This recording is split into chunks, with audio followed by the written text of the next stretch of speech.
Tom and Sharon are in their late 50s and have saved $3 million for retirement. However, Tom plans to continue working until he's 65 years old because he doesn't feel ready, in spite of having saved a significant amount for his own retirement. In this video, we're going to look at what are the things that hold people back from retiring even when they've saved $3 million or close to that number for retirement. What might be keeping you from retiring sooner than is possible? And what are you missing out on by continuing to work additional years? Without any further ado, let's get right into this video.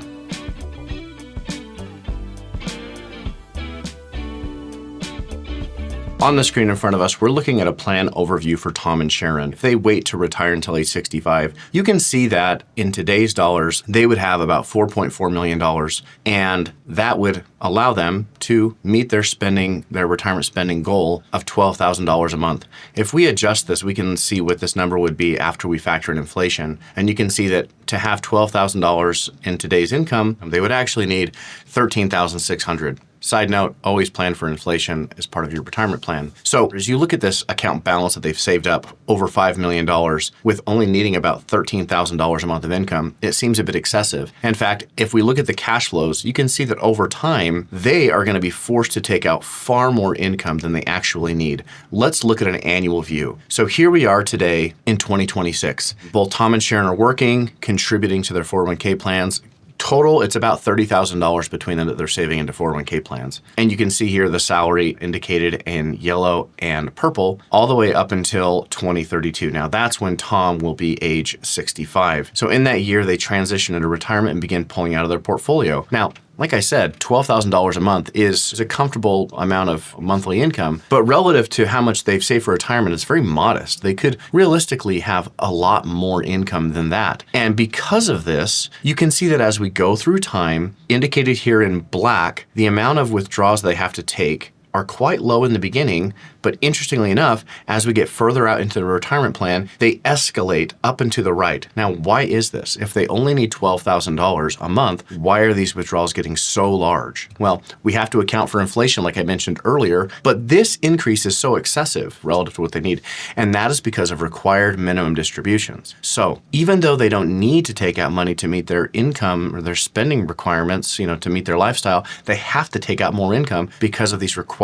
minimum distributions. Now, because of their ages, and if you're watching this video, this probably applies to you as well, they don't have to start those until age 75. So between their retirement at age 65 until 75, they've got complete control over what they take out or don't take out. But as soon as that switches over to age 75, everything changes and they have to continue to take out a higher and higher percentage of their income, even though they don't need it. Now, before you get alarmed, there's a lot of planning that can be done on the front end to address this problem. But when I look at a situation like this, I think it's less of a planning strategy problem and more of a perception problem. They don't need to be working extra years. And in fact, they've already expressed that if it were possible, they'd like to retire today. So I think what's holding Tom and Sharon back is they're scared about their own financial security. Now, this might seem odd and a bit ridiculous for somebody who saved already $3 million by their late 50s. But I found it more often than not, it is very common. Even when people have saved a lot of money for retirement, they have a paid off home or they're close to paying off their home. They might even have other income sources like pension incomes or rental properties. It's oftentimes that this subset of people feels the least confident about their own retirement. And so that can cause somebody who is already very well prepared to work needlessly additional years. And I see that as an issue for retirees because the time from your mid-50s up until your mid-60s are really going to be the healthiest remaining years of your life. You'll be able to enjoy your travel more than at any other point in the future, be able to spend time with your children and maybe grandchildren, and really be able to enjoy life to the fullest. And probably, as I've seen in my own practice, when someone retires earlier and they're able to focus and dedicate time to the things that are most important to them, often their health improves and they might even have a longer life because of that, because of the reduced stress from having to go to work and do something they don't really want to do. Now, obviously, if you're not in as strong in a financial position, you would need to work longer and, frankly, that's totally fine. But for somebody in this situation, we really have to ask ourselves, what is holding them back? back. Well, let's look at a stress test analysis of their plan to see if, maybe I'm mistaken. Maybe it's the case that there might be some scenario where they do run out of money. Luckily, we can run that stress test. And you can see that after running their plan through thousands of scenarios, there is not a single instance where they run out of money. And in fact, 100% of the time they have success. And actually, they could have had about 54% higher income than we initially planned. If we step back and look at their legacy, what this is a projection of their portfolio over time. So here they are retiring at age 65 with about $5 million in their portfolio. And as we go through time, we can see how that portfolio might perform given different market environments. The stock market is good or the stock market is bad, and everything in between. And what's most likely, if we look at this median projection on the table here, it's likely that after 35 plus years of retirement, they're going to have over $26 million in their retirement investments. Now, you might think, hey, that's great. And frankly, that's better than having zero, I guess. But what it really says to me is that they oversaved. They've probably oversaved by millions of dollars based off of what they actually need. So let's look if we can convince Tom and Sharon to retire today. So let's flip over and let's look at that plan. So here we are back in 2026.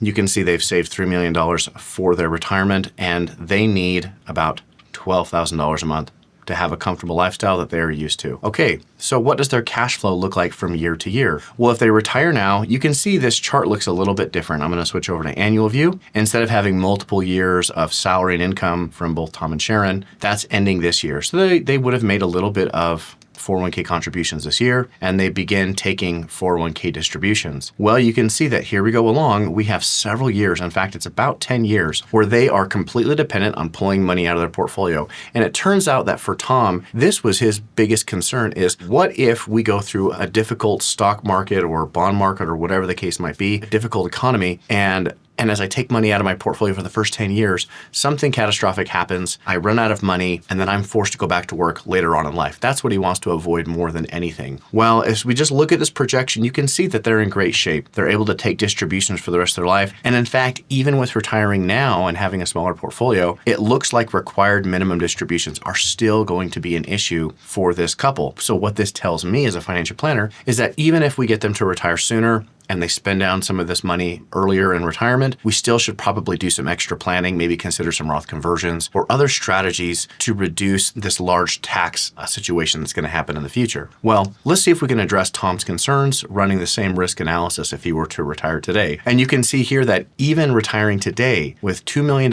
less in his account, they would still have 99% of the time, they are not going to run out of money. Now, if we look at their legacy projections, they're not going to have as large of a projected amount at the end. So here we are looking at the median projection. They would have about $11 million left over by the time they retire. So their goal is not to die with millions and millions of dollars. And in fact, what they're just most concerned about is enjoying their lifestyle. They'd like to help out in their community. They like to help out at their church. And so dying with millions of dollars is not a goal of theirs. So even in the worst case scenario, this is what I want Tom to understand, is that what if over the next 35 years, the stock markets are worse than they've been over the last 150 years. Let's say he goes through multiple financial crises. We go through a Great Depression. We have high inflation, poor investment returns. Well, we can kind of see what that might look like looking at this worst case scenario. And even in that worst case scenario, they are still passing away with probably a little more than what they started with today. And that's because, again, even at this point, they've already saved more than they actually need to meet their spending goals.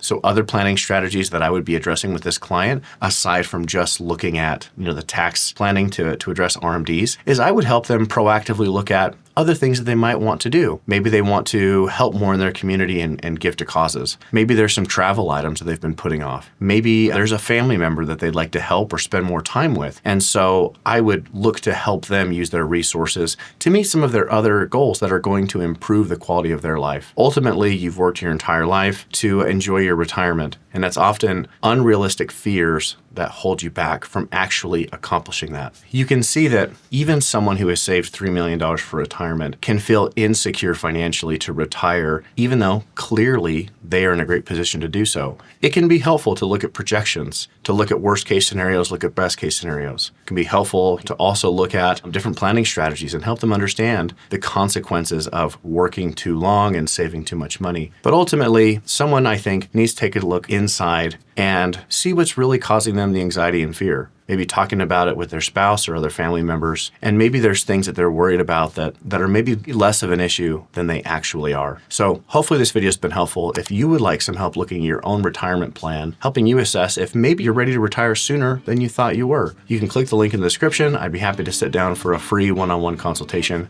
to review your situation. So until next time, I really hope you have a great week, and I'll catch you in the next video.